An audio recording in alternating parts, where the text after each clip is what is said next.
great that we could be here today and play bass for everybody. Absolutely. It's so absolutely, positively wonderful that we could play. However, you won't be articulating in any theory lingo. It'll be hard for me and you to talk about theory since neither of us know a damn thing about it. Right, which is why it's good that I should be interviewing you on this occasion. Yeah, but see, we know about a lot more other cosmic things that are floating around in the universe and in this very room today, things that are circling around, that hopefully we'll be able to be vehicles for these things and let them come pouring through our nostrils today. I think what you and Chad did earlier was very guttural. It was good. Well, you know, with Chad and I were just jamming earlier. This is a spontaneous jam thing, and this is the type of thing, and that's what my playing is all about as a bass player, is just about jamming. So whatever the vibe is in the room, or whatever, if I'm like upset because somebody hurt my feelings, or if, you know, I'm thinking about the Makeup Girls or something like that, then it might completely change what I play that day or that minute.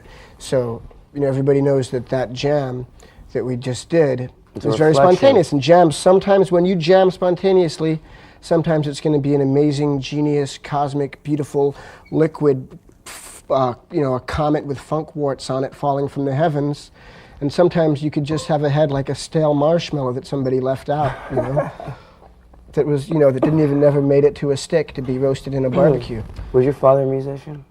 Well, not my real father, but my stepfather, Right. who raised me, was the first person to really expose me to the true magic of music. And what was some of that stuff that you got into earlier? The first thing that I got into, well, he was a jazz musician, and he plays the upright bass. And he just played hard bebop jazz, you know, the jazz that was real popular with guys like Lee Morgan and Hank Mobley and John Coltrane and Charlie Parker and Dizzy Gillespie and Miles Davis and people like that. And, you know, he played that upright bass like boom, boom, boom, boom, boom, boom, boom, boom, boom, boom, boom, boom, boom, which is a style which I, you know, that I admire intensely and that I can't play, but which is something that I'm attempting to learn to play. Actually, yeah, just last bought time it. I was over your place, you had an upright bass. Yeah, I got an upright bass. I'm about Plucking to begin studying, and then perhaps I'll be able to elaborate further on that style of bass. But anyway, that was what I saw him play as a child.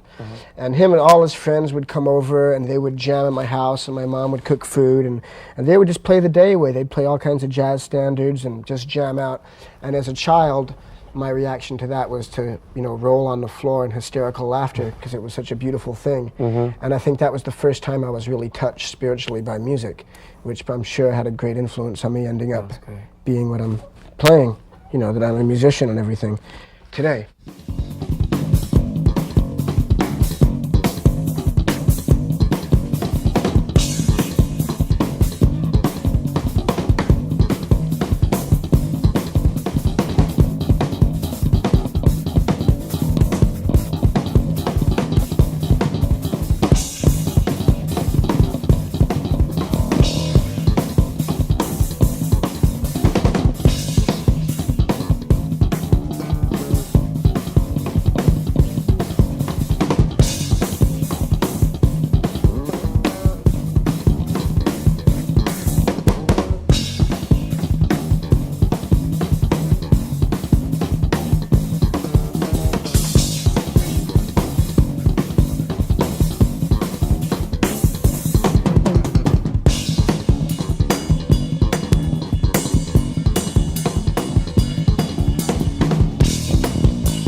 What are some of those records that you're referring to? The first record that I ever got, which was Louis Armstrong and the Hot Five. And aside from the fact that there was a song on that record called All That Meat and No Potatoes, which I used to just walk around singing all the time when I was a kid, and it went, all that meat and no potatoes, just ain't right like green tomatoes. It had Louis Armstrong, who was probably the greatest musician that ever lived.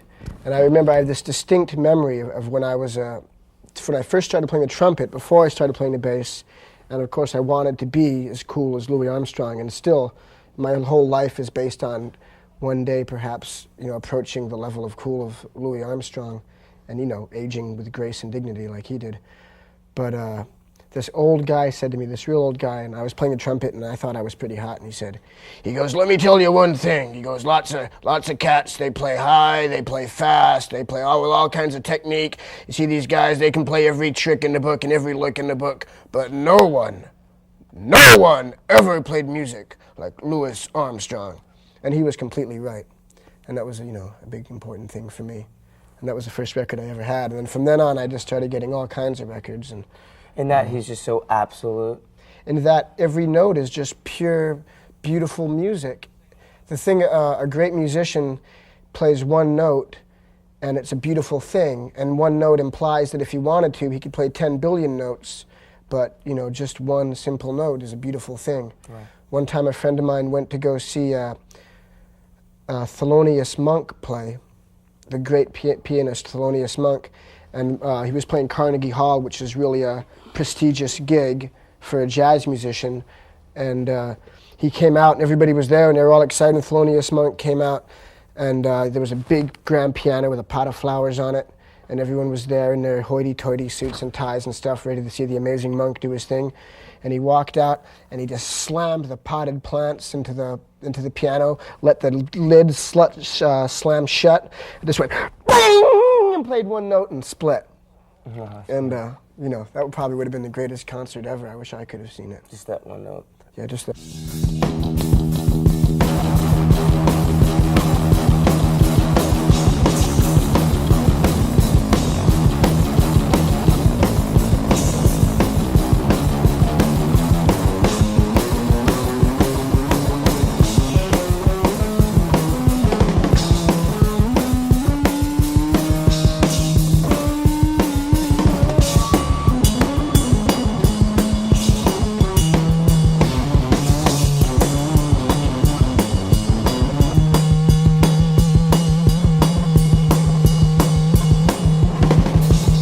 When I was a kid and I had my first bass, I wanted to be like Jaco Pastorius, so I ruined my first bass because I ripped out all the frets somehow and tried to sand it, and I just wrecked like a complete bass, and I didn't have a bass.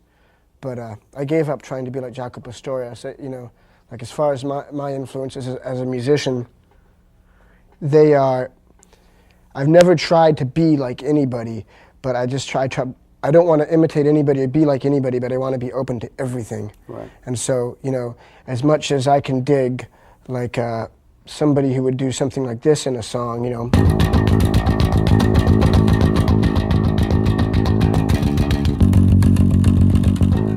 which is the simplest, most Punk amazing rock. thing, punk rock, I can dig something really complex, like... And there's all kinds of, I'm kind of being awkward, but what I'm trying to say is that I just love everything that has any soul in it, whether it's the simplest punk rock thing or the most complex jazz thing or the deepest, dirtiest, greasiest funk thing. What kind of equipment do you condone and use in your... Well, I love this Music Man bass because it's a nice, simple bass, and it feels really good. And for, doing the thump thing, the funk thing, this action.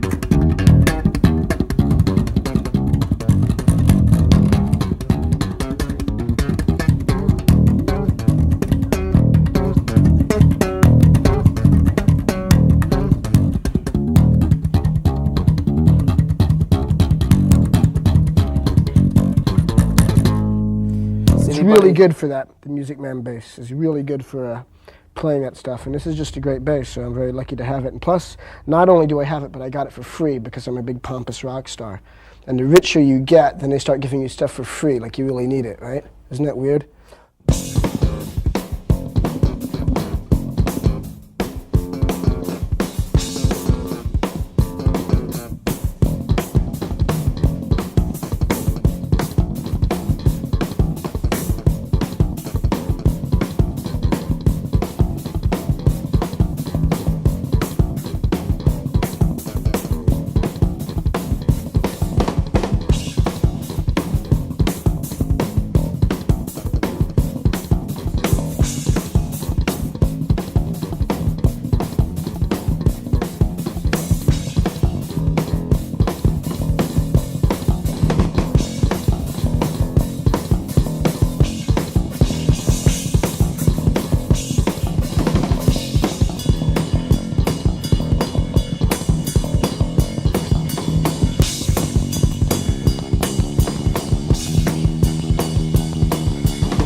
But, you know, I don't think equipment really matters at all. I think equipment is really meaningless. I mean, it's nice to have stuff that you like, but the thing is, if you can't feel something with your fingers or with your heart, and if you don't have anything to say with your instrument, then it doesn't matter what you have, you know. So, you know, kids that want to play music, if they can't afford to go and buy like the big fancy expensive thing, it really means nothing, because if their heart's in it and they dedicate themselves to the instrument, they'll be better every time than the lame-o with the fancy pompous equipment. rock star who gets the equipment for free. Yeah, they could always be better than me. Look what I've grown into.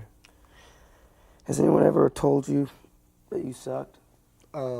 Yes, people have told me that I suck before. How did you But feel? I think people should tell me that I suck more often. Well, I'll tell you that. I just told you that now in a roundabout way. Yeah. Yeah, but the thing is, like, everything in life relates to music, so if someone told me I sucked, like, in some other way, it would be just like I sucked in music, like, you know, so, you know. Right. Like, the first time I did I did karate when I was a kid, and I went to do a flying side kick to break this board, and I fell flat on my face. I did it about 3 times in a row in front of all these Boy Scouts at a Boy Scout jamboree. I was really upset.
Envelope filter. The coolest one was used by Bootsy Collins, and it was called a Mutron. And, you know, but he had the whole space bass, and plus he had his secret special cosmic brain twirling around in an unbelievable liquid paste through his whole body, so he could do anything he wanted. But anyway, he used these boxes. I used this envelope filter to try to get that kind of funky sound. It's sort of that underwater sound, that funk sound. Didn't you play the Mutron on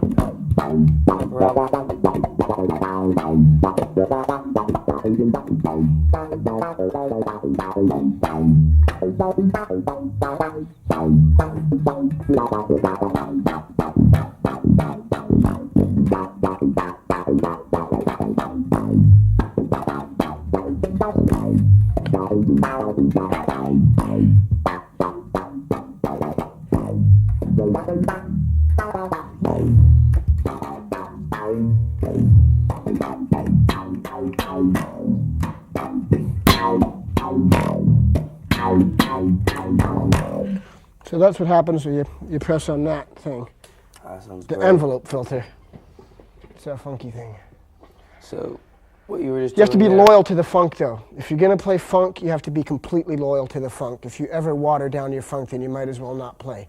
And if you're going to play at all, you have to listen more than you play, because if you just play, you'd be the coolest guy in the world. You know, you can play like faster than Al Di Meola and do it with only one pinky. And if you don't listen to what's going on around you, then, you know, you might as well just shut up. A little philosophy there. Mm-hmm.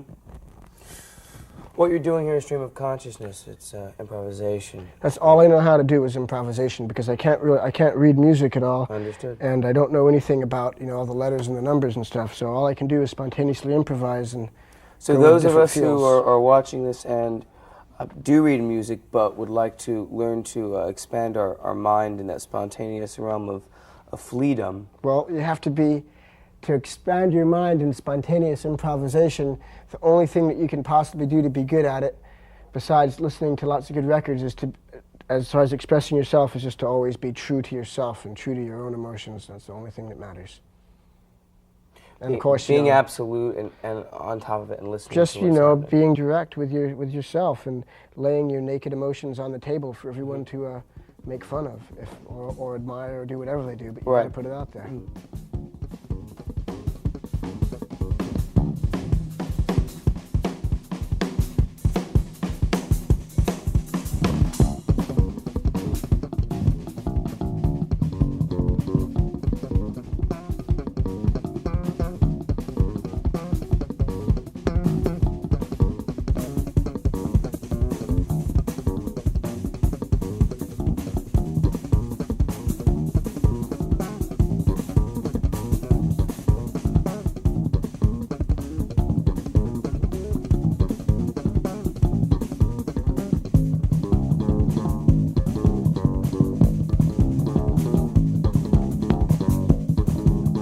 I used to play in this punk rock band called Fear. Mm-hmm. It was one of the first bands I was ever in, and almost all of the bass lines and all the songs were just complete simple punk rock. You know, it was just all like, you know.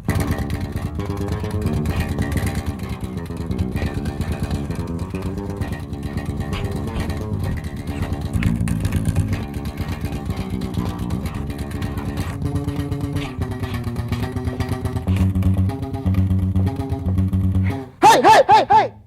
Like that. Right. And that the whole concept of that music is just, you know, punk rock is you have to be jumping out of your skin the whole time. You have to play every single note as hard as you can, and you have to expect that after each note that somebody is going to shoot you in the face or kill you, and that's how important each note has to be, because you have to know that you're about to die, and it's the most important note that you ever play. Mm-hmm. So That absolute yeah, conviction. just the, you know, purity. You have to be as convicted as like a Japanese guy, an intense Japanese guy that's about to commit harikari, you know, and he was really taking destiny into his own hands and killing himself because he wants to be so pure. He wants to die pure and die as himself. Mm-hmm. So that's a purity you have to have. Wow. So then anyway, so that punk rock thing, and then you getting into a, then I got into funk. I mean, I was always into funk, but you know, people like Bootsy Collins and Larry Graham and the Meters and Sly and the Family Stone and, you know, just all kinds of, there's so many great funk that I'll always leave out some of the best ones, but, you know, so just that funk groove. George Clinton. Yeah.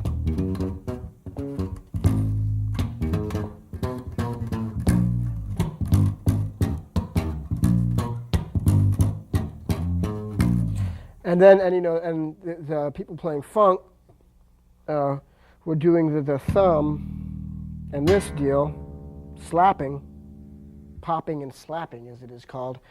And anyway, so where I kind of put my twist on things, you know, not like in a contrived way of thinking about it or anything, was that I was into both of these things so much that I did my own style of the thing, of, you know, just thumping it and attacking it with, you know, very viciously and with all of my might. And, you know, and lots of Chili Peppers songs, you know, where I did bass lines like that, like on the one Skinny Sweaty Man, where it's like, or Black Eyed Blonde.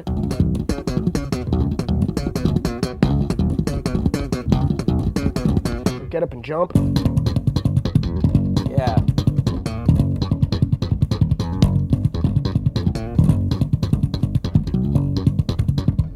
You know, and there's probably a bunch of other ones too. So, but that's where that kind of comes from, is just loving funk, but also understanding that punk rock intensity. And I don't think anyone can be a good rock musician today unless they can relate to punk rock, because it was such a, completely changed the face of rock music. And there's a lot of rock musicians that kind of like ignored this whole era of music and never really got into it. And always, you know, if they don't understand it, there's always something missing. Well, you could tell who those people are. Yeah, should I do one of those bass lines slow, so maybe if someone wanted to figure it out, they could? Yeah, that'd be fun, because I'd like Okay, that. it's nothing special or anything, but it's a cool lick if it's played with conviction and with the right feel. It's just, here's how it is fast. And if you do it slow, it's like this.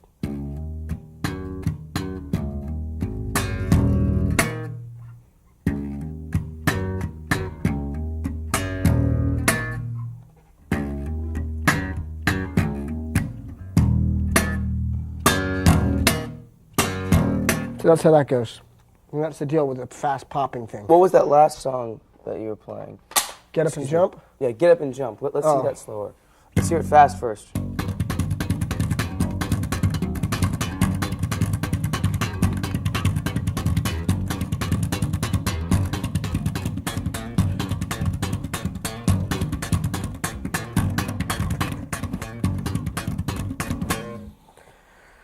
And the slow, it's like this.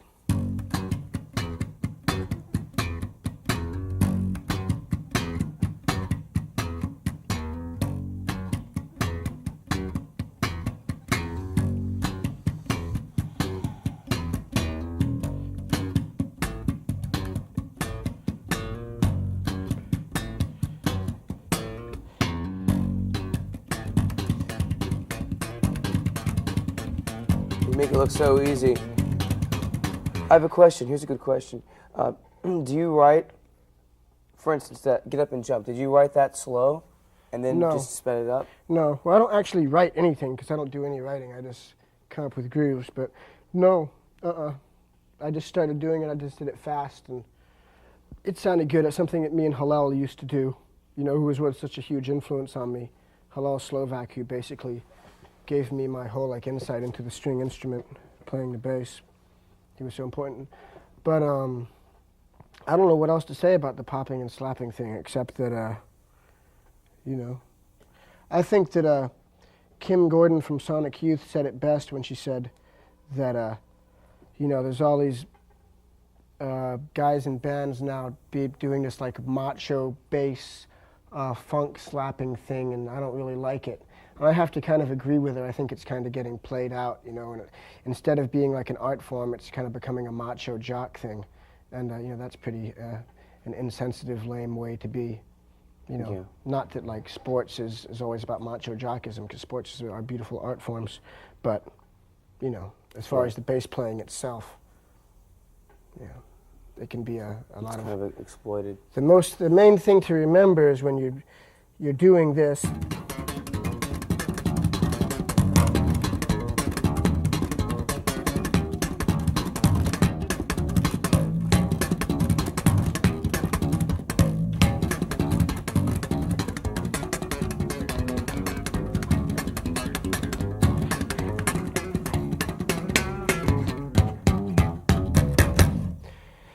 is that that's something that's really fancy and you know, it's really obviously ornate and fancy, and you're you know, you're kind of showing off when you're doing something like that. So there has to be a dynamic, you know, there always has to be a dynamic, because you can't play that good. You can't play something and make that beautiful art and play fancy like that unless you can play something really simple and sweet to go with it, so there's a dynamic, so it, you know, it's nice. So if you could play something simple and nice, you know, just anything, you know.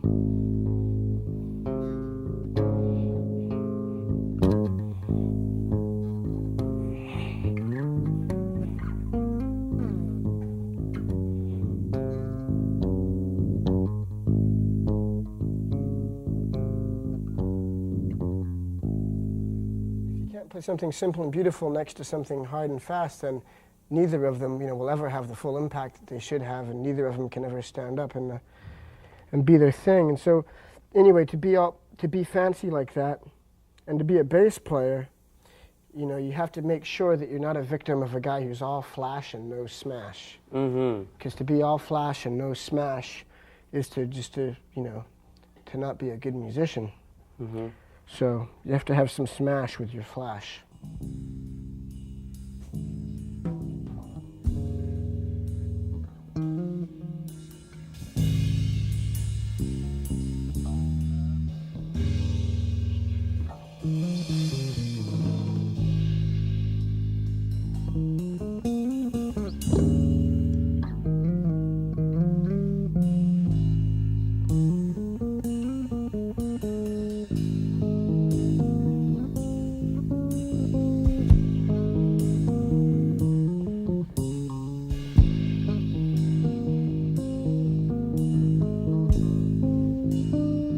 Do a Red Hot Chili Peppers concert, for me, you know, it's such a physical thing. You know, there's so many peaks of physicality where I have to put my whole body and everything into it, and just to do it right anyway. And so I need to get the physical thing happening and get my muscles and everything really warmed up. So what I do is I just do these exercises that just get me warm, and I was taught to do exercises by Spit Sticks, who was the drummer in Fear, who taught me that it's really good to warm up, and then you can play hard and fast for a long time and not cramp up or get tired or whatever. So I just do really simple things to warm up. I start real slow, And I just do these major scales. Do, re, mi, fa, sol, la, ti, do. And I just go up the neck doing that. And then I do chromatic ones like this. But I start even slower than I'm going now. I start real slow, you know, just up the neck. You've already done this today? I did it a little bit today before we started, but not a lot, because I'm not really playing a gig or anything. So anyway, so I do that, and then I do a popping thing to warm up, which is how I figured out how to slap and pop. Is the first thing I figured out how to do was to do the E octave like this. Right. That was the first thing I ever figured out, and then I started going.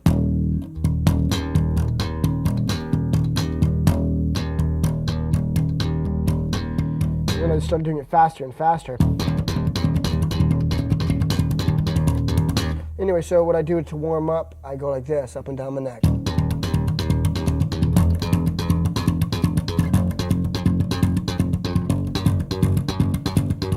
And then I do it like this, you know. I go like wait. What the hell do I do? I'm blanking out.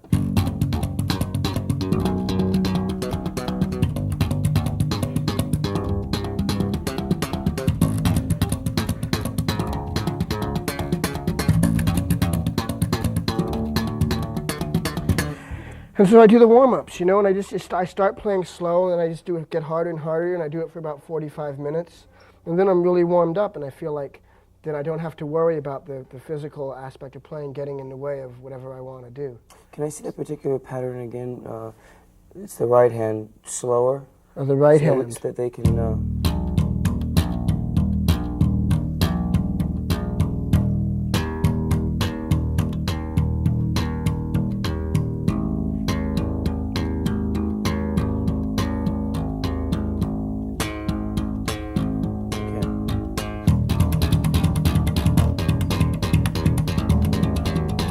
Good luck. It's really easy, you know. It's really a simple thing. It just kind of looks fancy, and you know, sometimes it sounds good, and sometimes you sound like an overindulgent jerk. You just have to know when to do it. Takes a lot of practice and hard work, but like you say, it's easy. Yeah, but I mean, you know, nothing that you play can ever be. You could never play a single note that's good if you don't have lots of love in your heart for things that are pure and beautiful. I mean, even if you're like a guy that's not pure and beautiful himself, or a girl that's not pure and beautiful herself because they've done things that they've lied to themselves or lied to other people, and so their soul is not as pure and as happy as it could be, if they just actually have a true love in their heart for things that are really, you know, righteous, and they're not mean or cruel people, and they mind their own business, then they can be a good musician. But unless you're all of those things and you know, you have love in your heart, you can't play good unless you have real love in your heart. T-Bone Burnett once told me, you know T, that the word that we all need to remember is generosity. That's right. And you have to be generous to be able to play. Band, yeah. Well, to play in a band, it's like, that's why I even feel silly doing this thing and saying, you know, look, I can play bass and I'm pretty bitchin' and I do this and that, because it all means nothing if you can't get together with other people and play to other people with other people. And that's the whole thing, is listening to other people and playing with other people. And you can't ever listen or play with other people unless you love them, unless you have like really true, sincere love. It means nothing, because you can't even be angry and have true hatred, which is also an important thing to playing, unless you have real love. So that's the deal with that.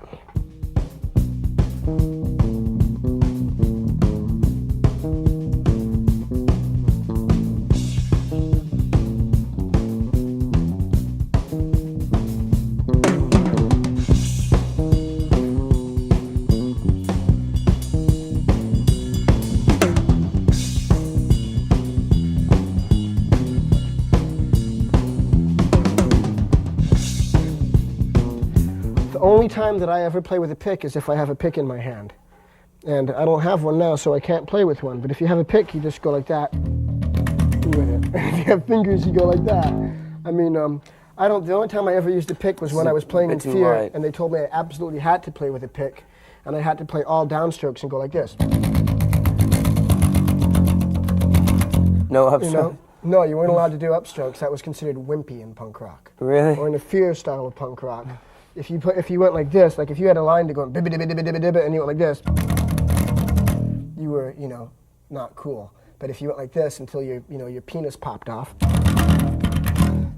I can't even do it now. I used to play it all the time. Then you're cool because then you separate every note. That all the note when you go up and down, you're like ba ba ba ba ba ba ba. But if you go all straight, all downstrokes, then you go ba ba ba dig dig dig dig dig dig dig dig dig dig dig dig. So, but I really don't use a pick unless I have to. Like sometimes I use it to do this. Once in a while, what did I use it for? A thing that was really cool, and I probably can't even remember it. It was just like a.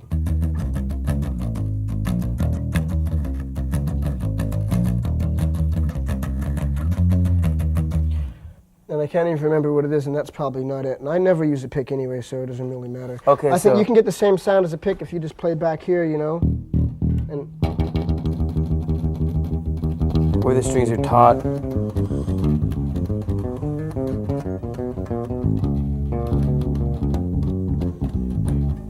I have to admit, I do like the sound of a good hard pick on a bass every once in a while. So a lot of my favorite bass players used picks, use picks. I mean, there's certain people, like I think the guy in Fugazi, Joe Lally, who's such a great bass player, he plays these really cool, like big, warm, round-sounding, almost reggae-like bass lines, and he uses a pick, and it sounds cooler than hell. So, it doesn't really matter if you use your picks and your fingers. I mean, if you have something cool to play, then you're going to play it, whether you beat your shoe on the bass or something. Well, guitarists that go to bass have a real hard time getting off the pick. Yeah. And plus, one of the greatest bass players of our time, Sid Vicious, used to pick. So, Flea, let's cover the fingers. Let's cover all of the fingers. All the fingers. Not just these fingers. Let's start with all the fingers. Okay, well, there's these two fingers, and as we've said before, what we like to do with these two fingers is walk up and down the strings. We alternate the fingers, right, left, right, left. You see, there you go, right, left, right, left, right, left, right, left. Everybody knows that. If you start playing the bass, you learn that. And then, you start becoming more graceful with it as you go along, and, you just do it. Jah Wobble's a great bass player. If any kid cares about being a good bass player, he should listen to Jah Wobble, being a good electric bass player. Or she or he. Oh, because there's so many great, one of the biggest influences on me of a bass player, there's a band called Defunct, which was a huge influence on the Red Hot Chili Peppers, on really turning us on to the whole funk thing. And the bass player in that band was a girl named Kim Clark, and she's so great. And of course there's Kim Gordon. I wonder why it is that girls that play bass are called Kim. It must be some sort of cosmic thing. What's the Talking Head girl's name? And Tina Weymouth, that's right. All those good girl bass players. Right. So the fingers, so there's this one, and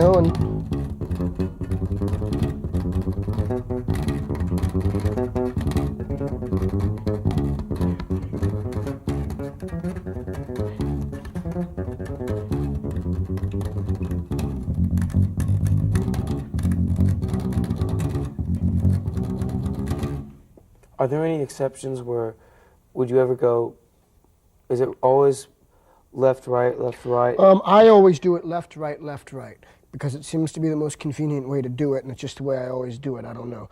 But I'm sure there's other ways to do it. Like I say, some people use all their fingers. And another thing is to use you can use your thumb, which I do once in a while. I'll be like, use my thumb and these fingers and...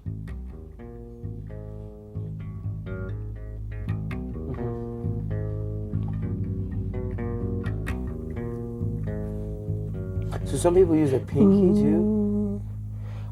Probably. Wow. They probably do use their pinky. But some guys are just so slick when they use all three fingers, and they can just go whenever they want. These crazy guys. Fishbone? Norwood? I heard the greatest Norwood bass lines the other day on the new Fishbone album that they haven't made yet. Norwood's such a great bass player. But, and okay, so the plucking thing, and also, you can use it like kind of, I think it's called arpeggiating if you play, like that, and...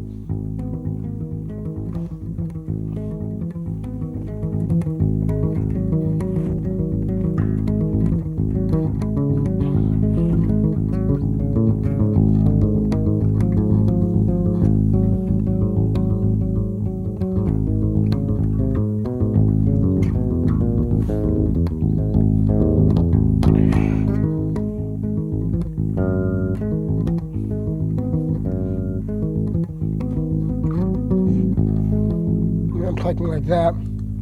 And there was another thing I was thinking, to do with fingers that I do sometimes is I, use both fingers and hit 2 strings at the same time. Like that. Here I'm hitting the D string and a G string at the same time. And then if I go like that, then I could go.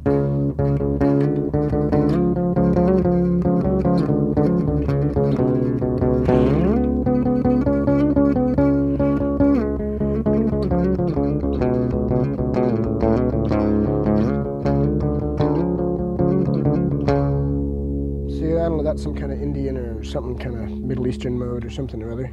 But, I'm just hitting 2 strings there and using the open string. And using the open string is always nice, if you're playing, like I think earlier when me and Chad were jamming, I was doing something like using the D open string, like I was playing this fast popping thing in D, like something like that. And if you hit, and so you know that I'm playing in the key of D, so that whole D open string, you can always kind of slip it in there and just, pull off the open string like.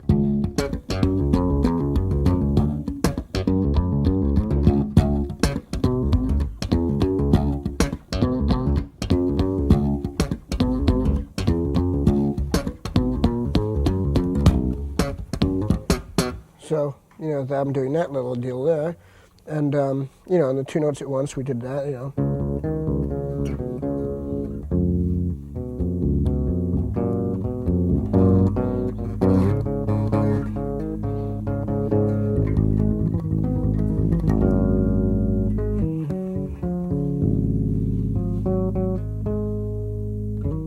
Feels good. Sounds good. Yeah. Now let's address your left hand. The left hand is pretty simple. I mean, there's the exercises to make it stronger and stuff, and you just press down on the bass there. It's really nothing unique about pressing down on the string to change the notes, because if you're playing like this, then you press down, voila, you go to a different note. So, and then it just boils down to what's eking out of your soul for what notes you're gonna play when you press down there. And right now, at this very moment, I can't think of a single cool thing to play, but that could change in a matter of seconds. But when it does, I'll play something. Okay. The fingers. Is there any other aspects of the fingers? There's something I also like to do with my thumb sometimes. Is I'll be playing with a.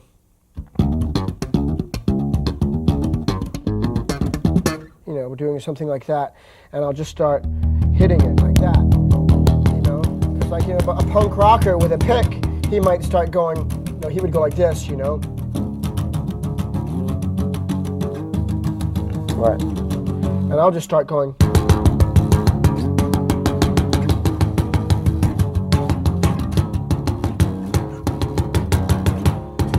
And just hit it, and you could either hit 1 string with your thumb like that, or you could hit 2 strings, or 3 strings, or 4 strings. But so, that's another way. You can just hit it, or you can even just hit it with your hand, Right. The attack then is really on the release. It's about, you won't get that sound out until it's the release. Yeah, well, you got to hit it, and you just got to hit it. I mean, if you just keep your hand there, then you're going to be really crazy, and you're going to go. Exactly. But that's a great sound in itself. It is indeed. I could sit there all day and just go like this.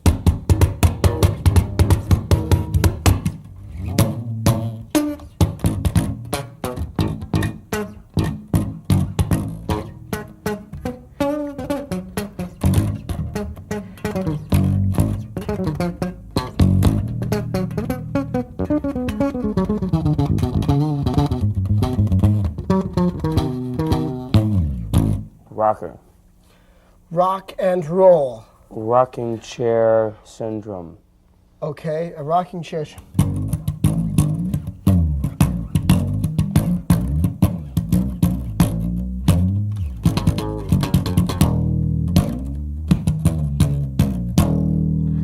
Dump truck driving down a road, loses brakes, goes off the cliff.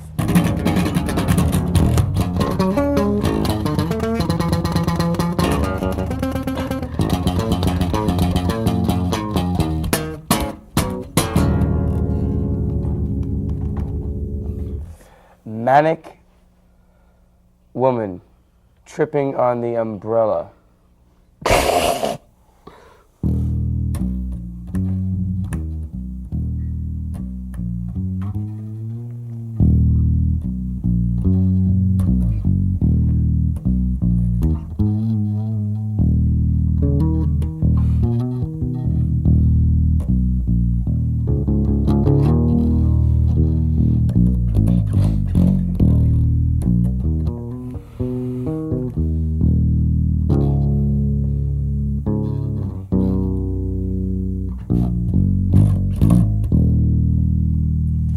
Part there was the fall.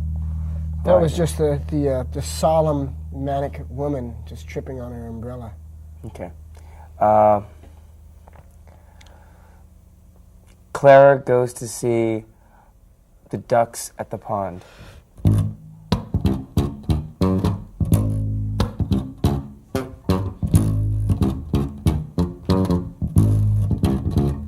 She joins in and swims along. There's Clara swimming, I can see her now. With her floaties. Yeah, with her floaties on her arms.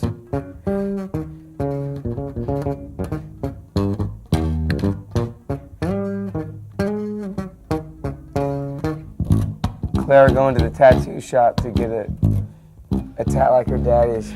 Oh, no! She wouldn't go. She doesn't want one. Too young. Yeah. But you want a tattoo fashioned after one of her drawings. Yeah, because she's such a great artist. If I could ever see little kids, I just love little kids, and little kids are the best musicians and the best dancers and the best writers, performers, drawers, because, you know, they're not thinking about worrying about what anyone's going to think about it. They're just going straight for the expression. So, you know, the best thing a musician can be is a little kid.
Indian guys that play sitars and stuff like that, they do it all the time. Like they have a droning note and then they play a melody. Right. So it's the same thing of just droning and then doing something on top, you know.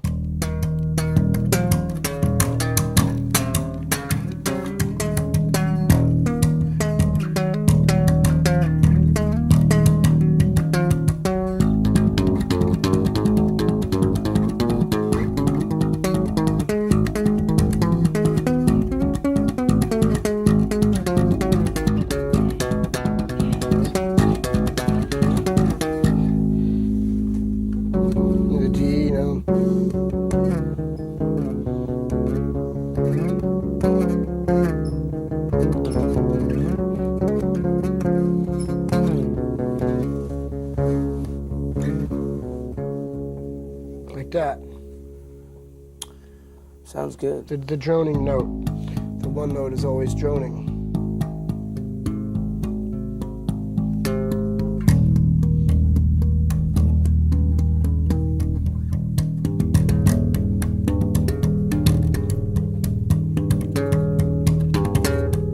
Cool.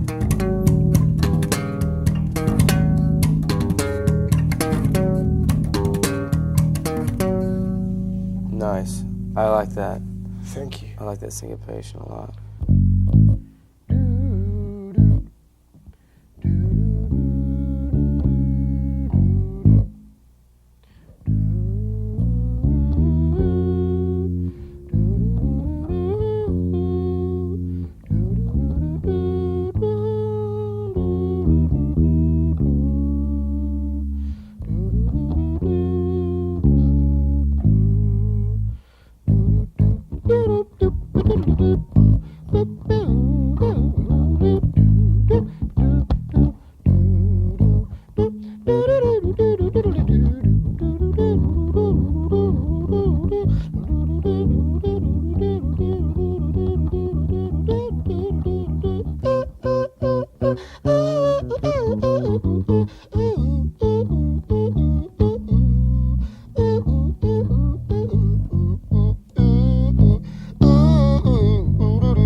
I think it's good to be able to sing the same note that you're going to play, because, because if you can, I think probably a really good way, sometimes if I'm trying to think of something and if I feel like it's just not flowing naturally, instead of trying to play it on the bass, I'll just sing something cool in my head, because it's kind of, that's easier sometimes. You can just sing any old nice thing that you like in your head and figure out how to play.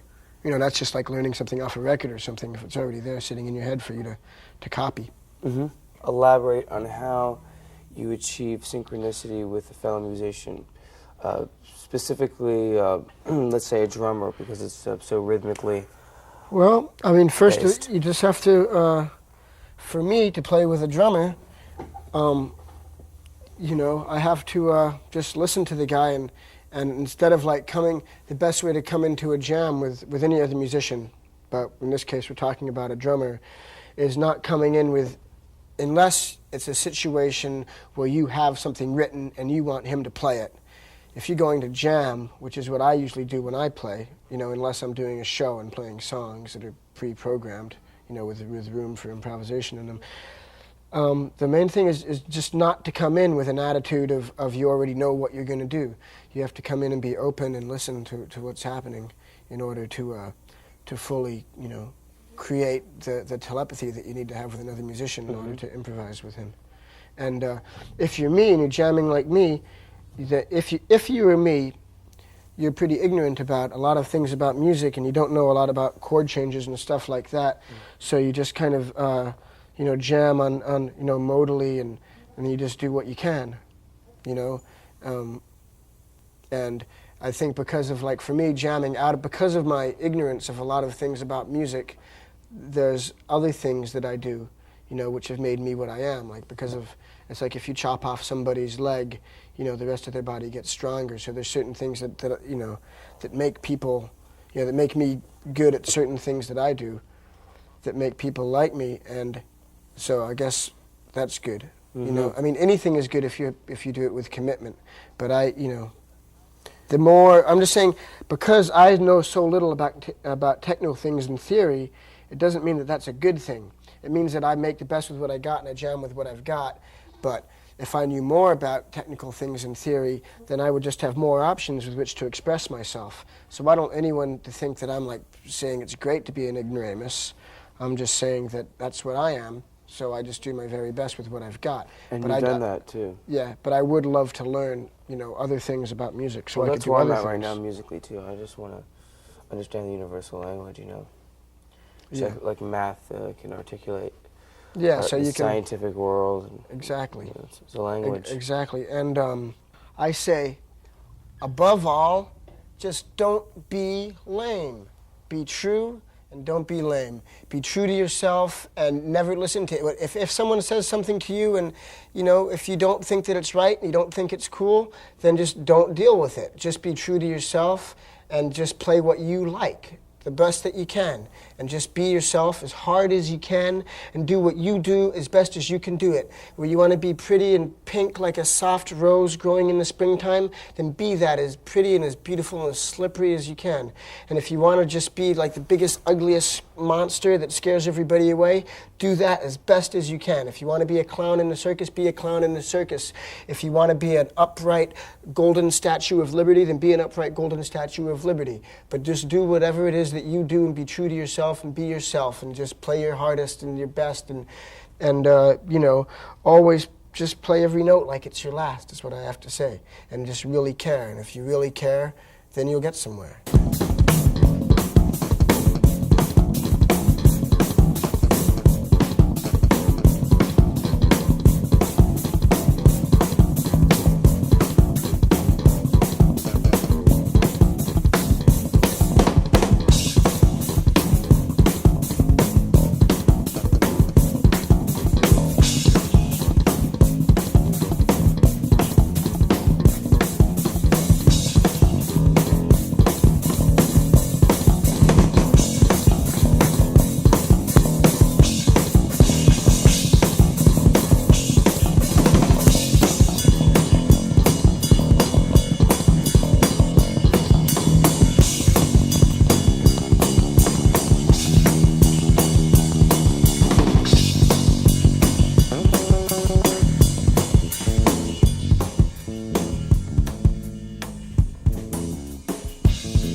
it.